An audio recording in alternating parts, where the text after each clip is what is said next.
प्रदेश में बाढ़ की विनाश लीला जारी है। जलमग्न हो चुकी है सड़कें, जिसकी वजह से रास्ता नजर नहीं आ रहा। हालात तो ये है कि बेजुबानों को चारा भी नहीं मिल पा रहा। जी हाँ, जानवरों को भी काफी मुश्किलें हो रही हैं। इंसान के साथ साथ नदी नाले सब कुछ उफान पर है।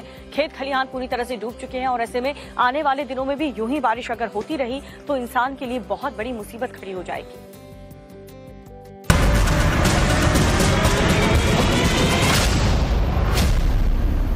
हरदोई में सैलाब से हाहाकार मचा है। जहां तक नजर जा रही है सिर्फ पानी दिखाई दे रहा है। गर्रा नदी उफान पर है, जिसके चलते गांव के गांव जल समाधि ले चुके हैं। फसलें तबाह हो गई हैं, स्कूल बंद हैं। स्थानीय लोगों का वक्त दहशत में गुजर रहा है। हालांकि प्रशासन लोगों तक राहत पहुंचाने की हर संभव कोशिश कर रहा है। कई गांव हैं, सवायतपुर के साथ साथ शाहबाद के कई गांव हैं जो प्रभावित है। कुलग्राम के केवल 3 ही गांव प्रभावित है। तब शाहबाद और सवायतपुर का क्षेत्र हमारा काफी प्रभावित है। कल से हम लोग लगातार गांव वालों से संपर्क बनाए हुए हैं और कोशिश कर रहे हैं कि उन्हें कम से कम समस्या आने दें। अच्छी बात यह है कि अब जलस्तर पीलीभीत के बाद शाहजहांपुर से स्थिर होना शुरू हो गया और कम होना शुरू हो गया है।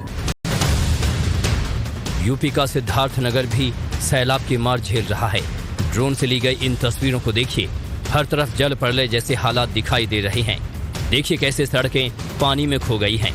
खेत खलिहान सब पानी की आगोश में हैं। फसलें बर्बाद हो गई हैं।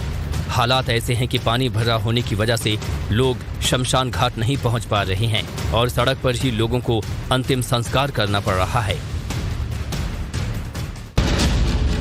पीलीभीत भी पिछले कई दिनों से बाढ़ की मार झेल रहा है। अब यहाँ लोगों का धैर्य जवाब दे रहा है। राहत सामान नहीं मिलने से नाराज लोगों ने प्रशासन और नगर पालिका के नेताओं के खिलाफ नारेबाजी की।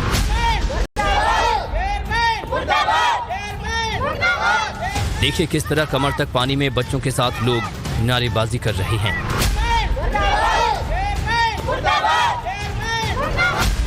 चारों ओर कमर तक पानी हो और किसी की तबीयत बिगड़ जाए तो यही चारा रह जाता है। बरेली में बाढ़ की वजह से हालात ये हैं कि एम्बुलेंस तो पहुंच नहीं सकती, मरीज की जान भी बचानी है तो चारपाई पर ही मरीज को लेकर अस्पताल के लिए निकल गए।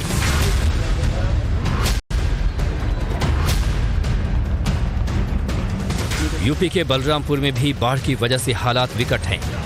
गुरुवार को मुख्यमंत्री योगी आदित्यनाथ ने इस जिले का दौरा किया था।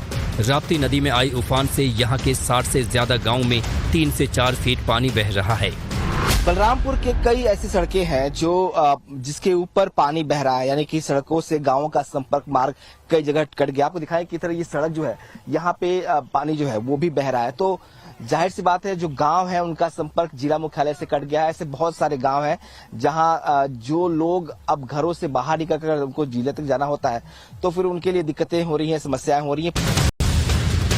अब पूर्वांचल में भी बाढ़ का खतरा मंडराने लगा है। गंगा और उसकी सहायक नदियों का वाटर लेवल तेजी से बढ़ रहा है। वाराणसी में गंगा प्रति घंटे 5 सेंटीमीटर की रफ्तार से बढ़ रही है। घाट की सीढ़ियां धीरे धीरे जल समाधि ले रही हैं। इस वक्त मैं वाराणसी के प्रसिद्ध दशाश्वमेध घाट पर मौजूद हूं और यहां पर गंगा के बढ़ते हुए जलस्तर के कारण किस तरीके की तस्वीरें हैं वो मैं आपको दिखाने की कोशिश कर रहा हूं कि घाट की सीढ़ियां जो हैं वो अब धीरे धीरे पानी के आगोश में जाती जा रही हैं। इसके अलावा घाट के निचले स्तर पे जो पंडे बैठा करते थे वो भी उन्होंने भी जो अपनी चौकियां हैं वो घाट के ऊपर लगानी शुरू कर दी हैं। तो यानी आने वाले दिनों में जो बाढ़ की स्थिति है, जो जलस्तर में जिस तरीके से बढ़ाव है वो कहीं न कहीं खतरे के संकेत दे रहा है और यही कारण है कि वाराणसी में भी तैयारियां शुरू कर दी गई हैं।